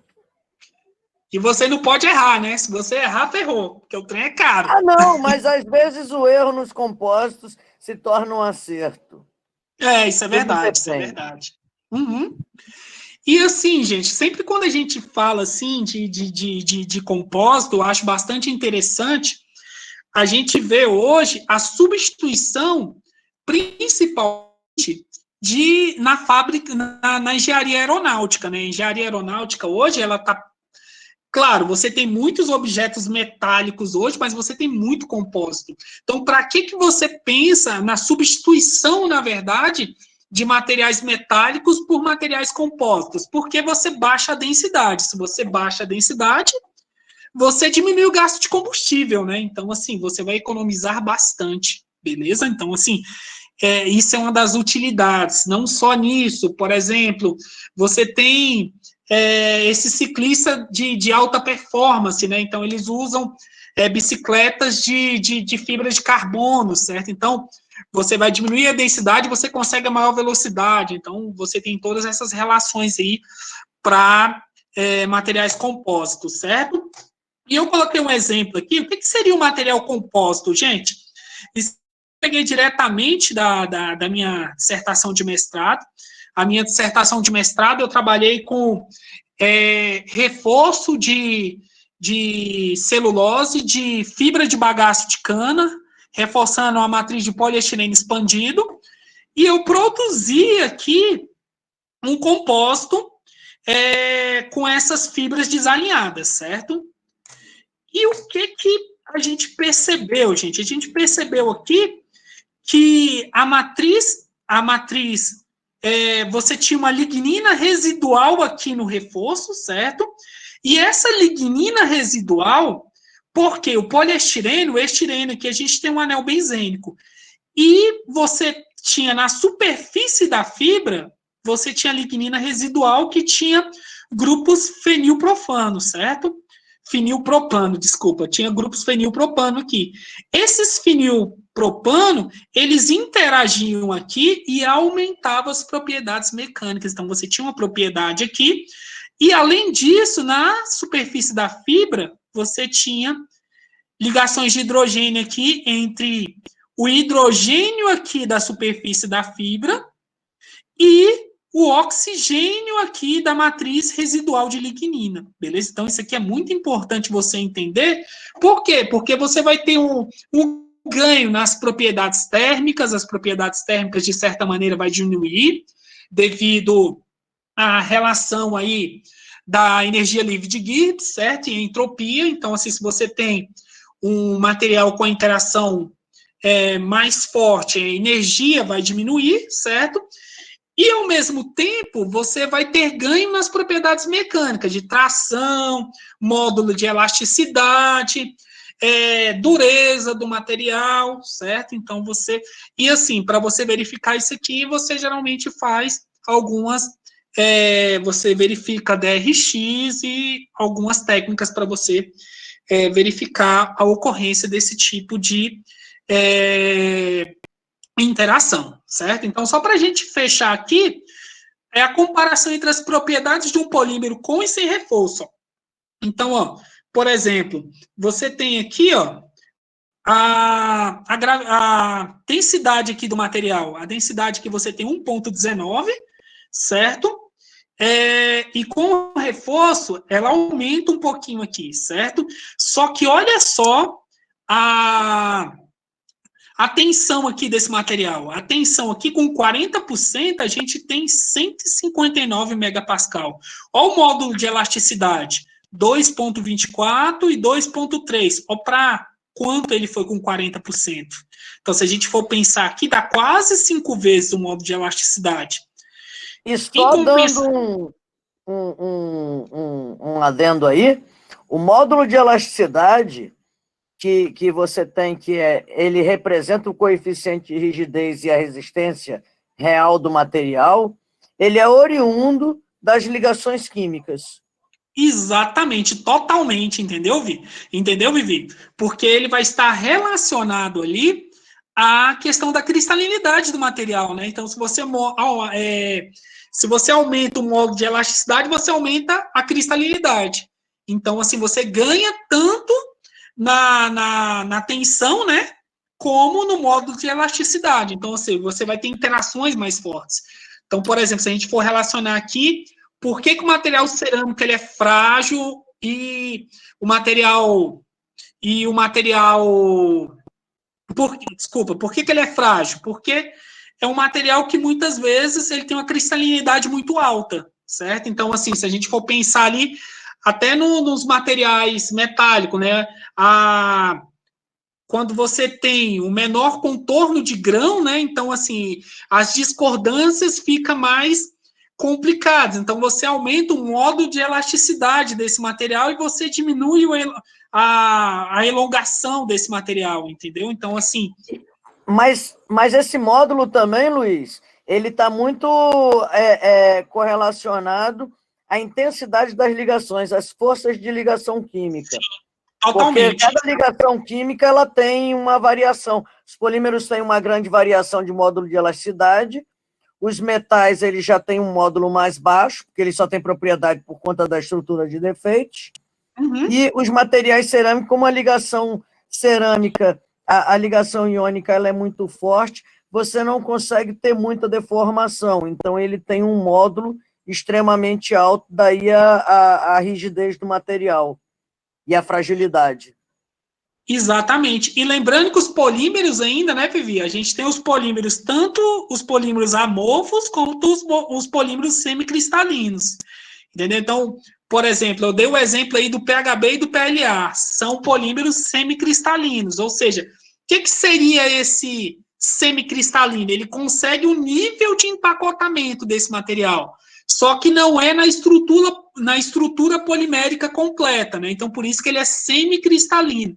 Ele forma parte,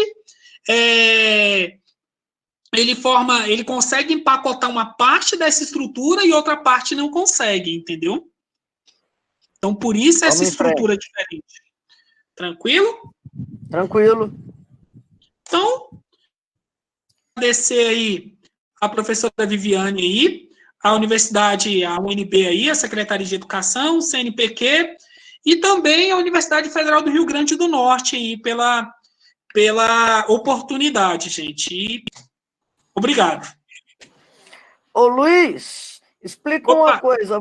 Você, como químico, antes de eu jogar aí as perguntas do pessoal, você, como químico de graduação, a química ela foi uma coisa difícil na sua vida? Ela foi complicada em termos... Você, como aluno, como você sentia a química?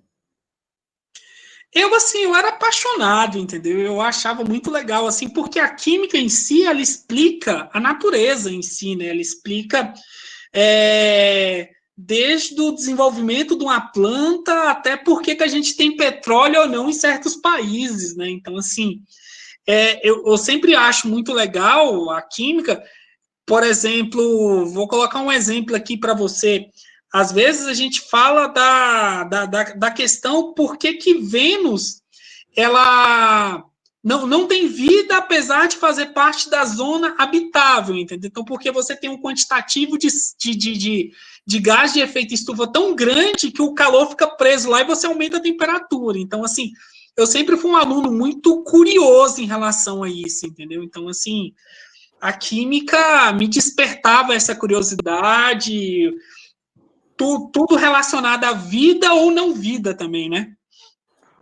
A Clarissa, ela fez uma pergunta, perguntando assim, professor, como funciona a questão dos fogos de artifício? Aqueles que abrem no céu e mostram cores. Os fogos de artifício está muito relacionado diretamente ao modelo atômico de Bohr, né? Então, assim, você tem... Deixa eu até voltar aqui, colocar até na apresentação, que eu acho que fica mais fácil. Está no modelo atômico de Bohr. Então, vamos lá, só para ficar mais claro aqui, ó. Então, os fogos de artifício, ele vai acontecer exatamente esse processo. Você coloca o fogo ali diretamente, certo? Você tem sais de diversos elementos químicos, aí ele vai receber uma certa quantidade de energia, vai passar do estado normal para o estado excitado, certo? Então, quando ele passa do estado normal para o estado excitado, ele muda de nível energético. Só que esse nível energético não é o original dele. Então, como ele não é o original dele, ele libera esse excesso de energia em formato de luz. Aí, assim, as pessoas sempre perguntam por que cada um tem uma cor, né? Se a gente for pensar, devido ao número de camadas que você tem de elementos químicos, entendeu? Então, você tem um estrôncio que tem 4, você tem um sódio que tem 3, então, cada nível desse aqui é uma cor. Então, assim, você tem como se fossem as cores do arco-íris mesmo. Então, ele vai receber um quanto de energia, passar do estado normal para o estado excitado, e vai liberar uma certa quantidade, já vai uma cor. O outro elemento químico vai acontecer a mesma coisa, e assim vai, entendeu? Porque depende da quantidade de camadas do elemento também. Não sei se eu respondi.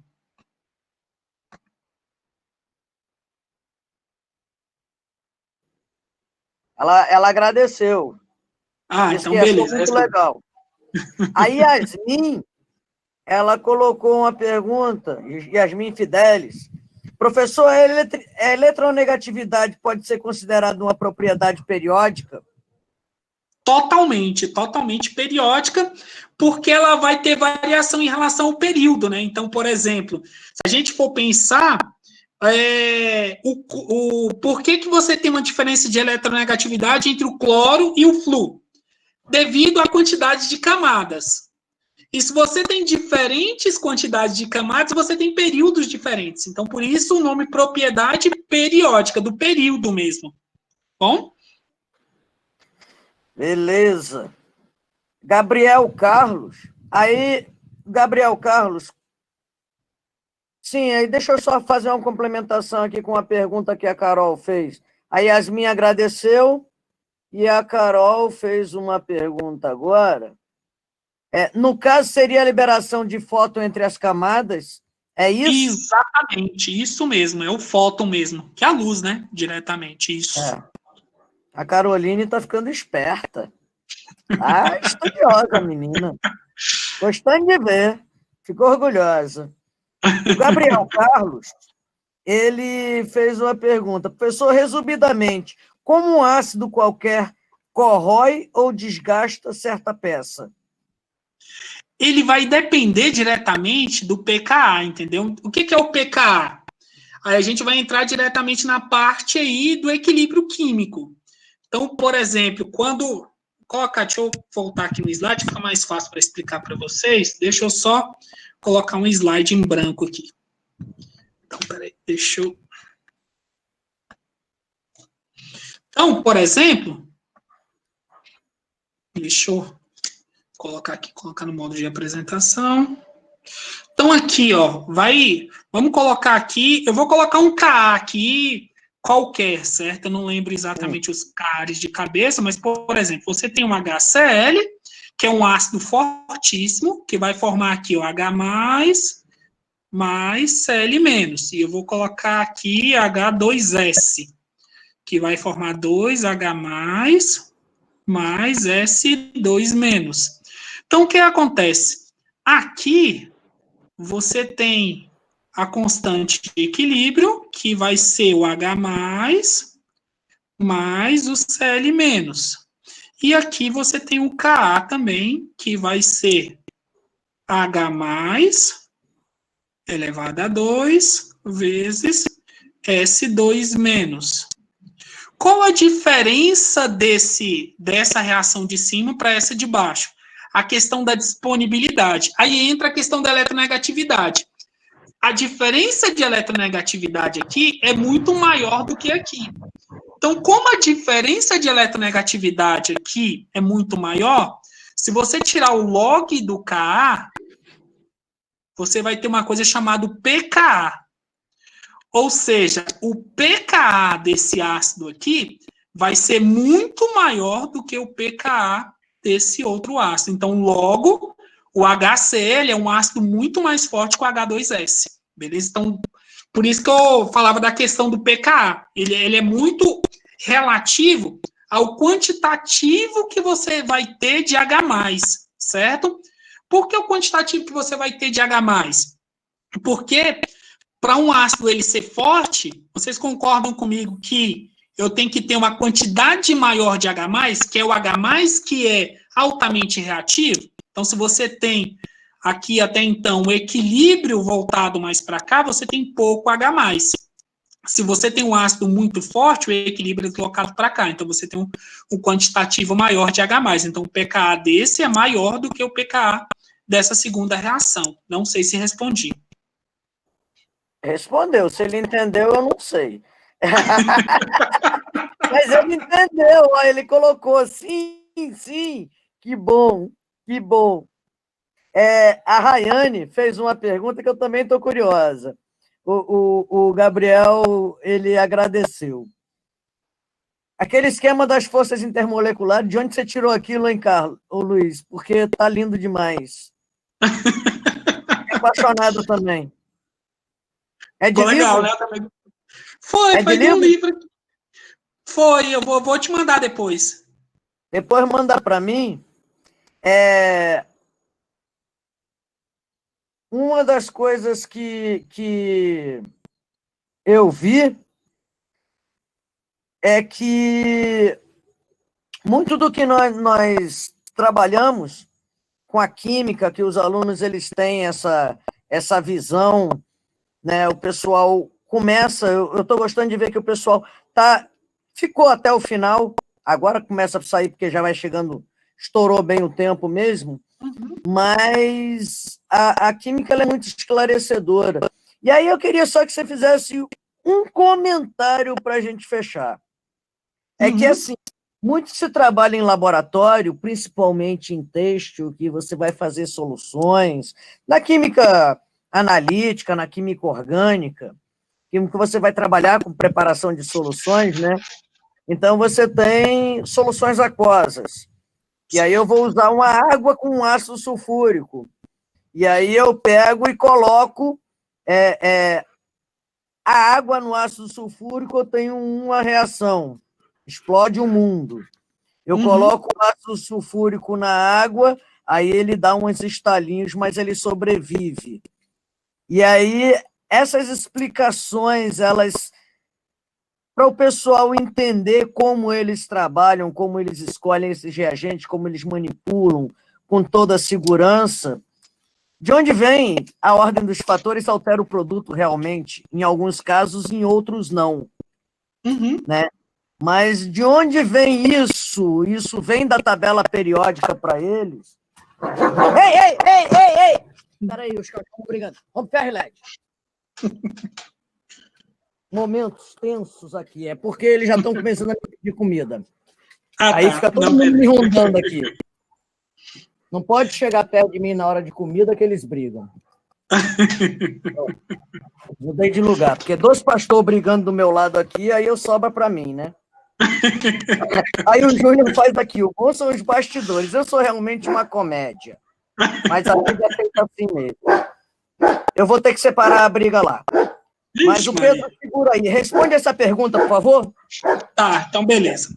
Então, quando a gente fala diretamente dessa questão de você adicionar a água no ácido sulfúrico, ou você adicionar o ácido sulfúrico na água e não o contrário, você está intimamente relacionado à questão da reatividade do H2SO4, porque, assim, é uma reatividade bem alta, certo? E se é uma reatividade muito alta, o que vai acontecer, gente?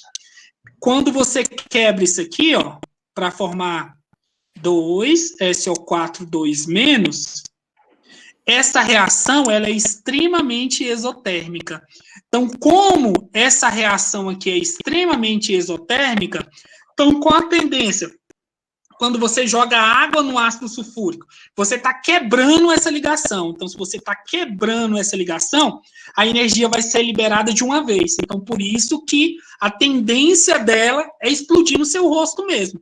Agora, quando o processo é o contrário, não sei se vocês percebem que ocorre uma efervescência também.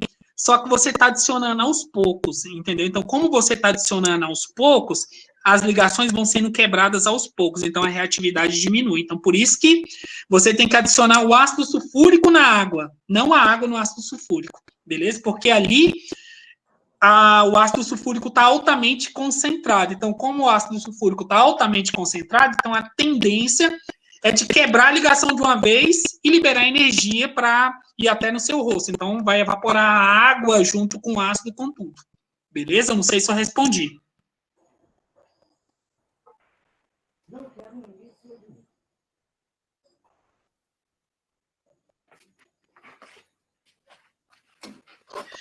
Isso. Ah, tá. Vivi, voltou.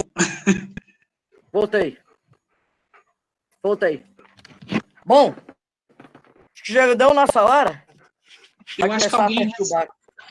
Deixa só... Isso, Júnior, o nível de concentração do ácido... Isso, exatamente, Júnior. O nível de concentração do ácido seria menor quando colocado na água. Porque quando você tem o ácido sulfúrico, você tem 18 molar ali, né?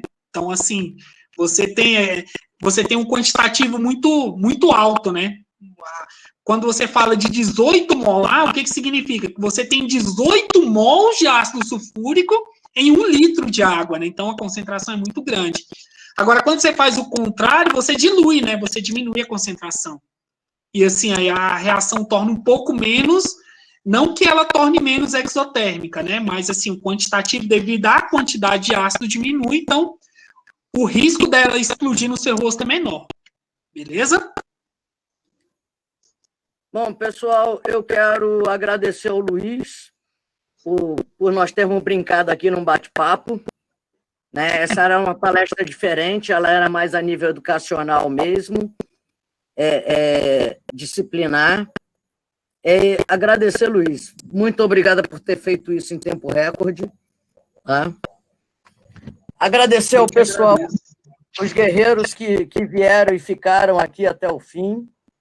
Pedir desculpa pelos problemas que teve hoje, mas realmente deu uns probleminhas e isso aí é normal na minha vida, ter problema. Mas todo problema tem solução. E se alguém quiser depois, é só mandar lá no Instagram para mim. Contato, o Luiz é um cara extremamente disponível, apaixonado pela química e por ajudar e fazer novas pessoas, novos profissionais e ver o pessoal à frente, porque o negócio é crescer em conjunto. Exatamente. Então, de coração, Luiz, muito obrigada. Eu adorei. Foi assim, bem esclarecedor. E vamos botar aí no YouTube para você ficar um pouquinho mais famosinho. Beleza, precisando.